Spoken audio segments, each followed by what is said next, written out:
কামারপুকুর জয়রামবাটির মাঝে যে হলদি চেকপোস্ট, যেখানে বাঁকুড়া শুরু হচ্ছে হুগলি শেষ, সেই জায়গাটি এসেছে আপনাদেরকে দেখাতে। এখানে গুরুত্বপূর্ণ যে ব্রিজটি হচ্ছে, যার দৈর্ঘ্য লম্বা 450 মিটার। এই ব্রিজটি হতে কিন্তু দীর্ঘদিন সময় লাগতে পারে। দেখে নিন, তার কাজের এই প্রস্তুতি চলছে। পূর্ব দিকে রোদ উঠেছে, ওই দিকটা কামারপুকুর দেখতেই পাচ্ছেন, ওই দিকে সোজা চলে যাচ্ছে সেই ব্রিজের কাজ। আর আপনাদেরকে এই দক্ষিণ দিকটা ঘুরিয়ে দেখাচ্ছি। এই রাস্তাটা একটি গুরুত্বপূর্ণ রাস্তা। এই রাস্তাটি এটা সাতবেড়ে চলে যাচ্ছে, যেখানে শ্রীরামকৃষ্ণদেব বাবার জন্মস্থান ক্ষুদিরাম চট্টোপাধ্যায়। এই দিক দিয়ে গেলে খুব তাড়াতাড়ি পৌঁছে যাওয়া যাবে সেই সাতবেড়ে ক্ষুদিরাম চট্টোপাধ্যায়ের জন্মস্থান। এই হচ্ছে সুন্দর পরিবেশের মধ্যে এই ব্রিজটি গড়ে উঠছে। আর এই জায়গাটির বৈশিষ্ট্য হলো, এখানে প্রতি বছর ভয়ঙ্করভাবে বন্যা হয়ে যায়। এই যে আমি ঘুরিয়ে দেখাচ্ছি, এইসব জায়গাগুলো ডুবে যায়। এই দেখুন, রেল প্রজেক্টের যে কাজটি চলছে, এইটি কামারপুকুর জয়রামবাটির মাঝে কিন্তু এটা গুরুত্বপূর্ণ ব্রিজ। এই ব্রিজ শেষ না হলে কামারপুকুর স্টেশনে কিন্তু জয়রামবাটি থেকে ট্রেন যেতে পারবে না। কারণ এই লাইনটি কিন্তু এই ব্রিজটি কিন্তু দীর্ঘ ব্রিজ। এইটা দু এক দিনের ব্যাপার নয়, এটা অনেক দিন লাগতে পারে, 1.5 বছরও লাগতে পারে, 2 বছরও লাগতে পারে। তো আমি আপনাদেরকে সেই দৃশ্যটি তুলে ধরছি। দেখুন, এই যে পূর্ব দিকে চলে গেছে, ওইদিকে কাজ হচ্ছে, আর ওইদিকে পাইপ লাইনের কাজ হচ্ছে ওই দক্ষিণ দিকটায়, দেখতেই পাচ্ছেন। ওই পশ্চিম দিক থেকে ব্রিজটি হয়ে আসছে, পিছনে মাতৃধাম, আর যাচ্ছে এখানে সেন্ট থমাস যে একটি স্কুল আছে, সেখান পর্যন্ত এই ব্রিজটি যাচ্ছে। দৈর্ঘ্য লম্বা 450 মিটার। আপনারাই বলবেন যে এই যে ব্রিজটি তৈরি হচ্ছে, এটা আনুমানিক কতদিন লাগতে পারে। আমরা যতই বলি না কেন কামারপুকুর স্টেশনে 26 সালে ট্রেন ঢুকবে, এই প্রজেক্ট এই ব্রিজ যদি না কমপ্লিট না হয়, তাহলে কিন্তু 2028 সাল লেগে যেতে পারে। এই কাজ কিন্তু ঐতিহাসিক কাজ, দেখতেই পাচ্ছেন গ্রাউন্ড লেভেলের এরকম জল জমে গেছে, কিন্তু রাজমিস্ত্রি, শ্রমিক ভাইরা, ইঞ্জিনিয়াররা আপামর চেষ্টা করছে এই দুর্যোগের মধ্যে এই কাজটিকে কমপ্লিট করার জন্য। দেখতেই পাচ্ছেন, আপনাদেরকে আমি টোটাল ঘুরিয়ে দেখাচ্ছি। এটা পূর্ব দিক কামারপুকুরের দিক, আর এই দিকে বললাম শ্রীরামকৃষ্ণদেব বাবার জন্মস্থান ক্ষুদিরাম চট্টোপাধ্যায়। এটা দক্ষিণ দিক, এটা সাতবেড়ে চলে যাচ্ছে রাস্তাটি। আর এটা পশ্চিম দিক, যেদিক থেকে ব্রিজটি হয়ে আসছে জয়রামবাটি বিষ্ণুপুরের দিক, দেখতেই পাচ্ছেন। আর এই দিকটা হচ্ছে উত্তর দিক। তো আপনাদের দেখাচ্ছি, দেখুন সোজাসুজি ব্রিজটা কিন্তু এইভাবে আসছে। আমি পশ্চিম দিক থেকে দেখাচ্ছি, দেখুন ব্রিজটি এইভাবে সোজাসুজি আসছে, দেখতেই পাচ্ছেন। এখানে কিন্তু কাজটি এখনও হয়নি। এর কিভাবে যে কাজটা হচ্ছে, সেটা আপনারা স্বচক্ষে না দেখলে বুঝতে পারবেন না। দেখতেই পাচ্ছেন, দেখুন এই হচ্ছে ঐতিহাসিক কাজ, ঐতিহাসিক ব্রিজ কামারপুকুর জয়রামবাটির মাঝে এই হলদিতে। এই চলছে লম্বা 450 মিটারের দৈর্ঘ্য ব্রিজ। এই ব্রিজটি কবে শেষ হবে সেটা কিন্তু সঠিকভাবে বলা যাচ্ছে না। আমরা যতই বলি কামারপুকুর স্টেশনে 2026 সালে ট্রেন ঢুকবে, এই প্রজেক্ট এই ব্রিজ যদি না শেষ হয়, তাহলে কামারপুকুর স্টেশনে ট্রেন ঢুকতে 28 সাল কি 29 সাল লেগে যেতে পারে আনুমানিক। কারণ এই প্রাকৃতিক দুর্যোগের মধ্যে এই প্রজেক্টগুলো চলছে, দেখতেই পাচ্ছেন। এইটা দেখালাম পূর্ব দিক কামারপুকুরের দিক। ওখানে আর একটা ব্রিজের খাঁচা হয়েছে, দেখতেই পাচ্ছেন, দেখে নিন। এই দেখুন, দেখতেই পাচ্ছেন।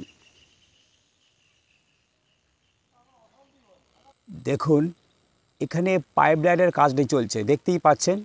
এই পাইপ লাইনটি যাচ্ছে, এই পূর্ব দিক থেকে আসছে, এসে চলে যাচ্ছে এই মাতৃধামের পিছন দিয়ে। এখানে এই প্রজেক্টেরও কাজ চলছে, তার সাথে চলছে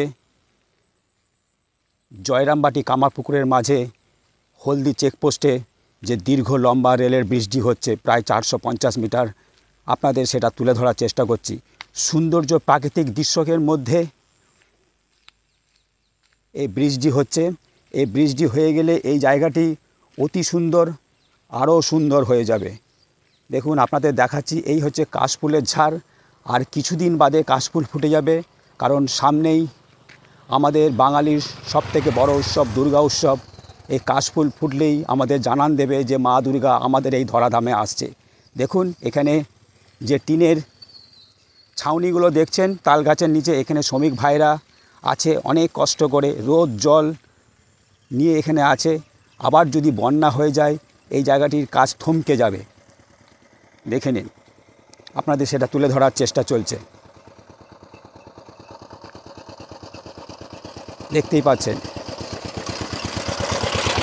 এই যে রাস্তাটি, এই রাস্তাটি হচ্ছে বললাম প্রথমেই ছাদ বেড়ে চলে যাচ্ছে। এই রাস্তাটি এখানে সুন্দরভাবে তৈরি করে দেওয়া হবে, তার জন্য এই লম্বা ব্রিজ।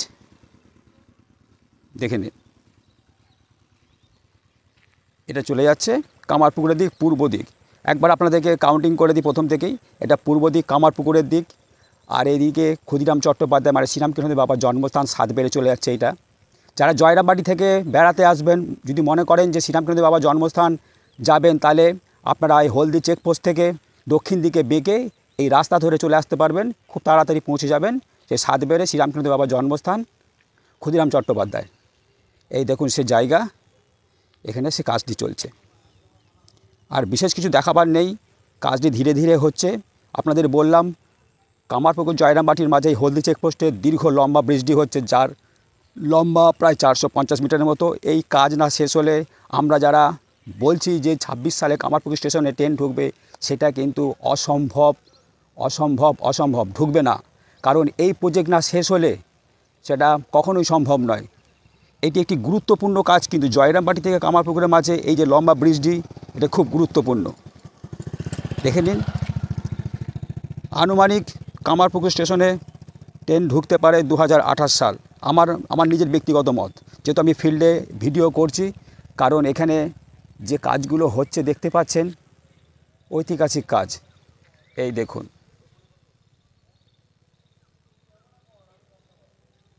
দেখতেই পাচ্ছেন। আরেকবার দেখাচ্ছি যাতে আপনারা রেলের ভিডিও দেখতে ভালোবাসেন। কামারপুকুর জয়রামবাটির এই যোগাযোগ কেন্দ্রটি যদি হয়ে যায়, কামারপুকুর জয়রামবাটি বিষ্ণুপুর একটা বড় দর্শনীয় স্থান। পৃথিবীর বিভিন্ন মানুষ এই জায়গায় আসে। এই ট্রেন যোগাযোগটি হয়ে গেলে আরও মানুষ সহজে অল্প খরচে এই জায়গাগুলো তারা দর্শন করতে পারবেন। দেখে নিন, এই সেই প্রজেক্ট। ওইদিকে যাচ্ছি না, ওইদিকে ছবি তোলা বারণ আছে। আমি দূর থেকে আপনাদেরকে এই প্রজেক্টের কাজ তুলে ধরছি, দেখে নিন। আর একবার ঘুরিয়ে দিচ্ছি, আমার ভিডিও প্রায় শেষের দিকে, আর বাড়াচ্ছি না। দেখে নিন, আপনাদের প্রাকৃতিক সৌন্দর্যটা তুলে ধরছি।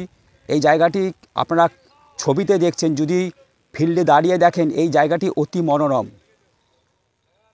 দেখে নিন, এখানে ভিডিওটা শেষ করছি।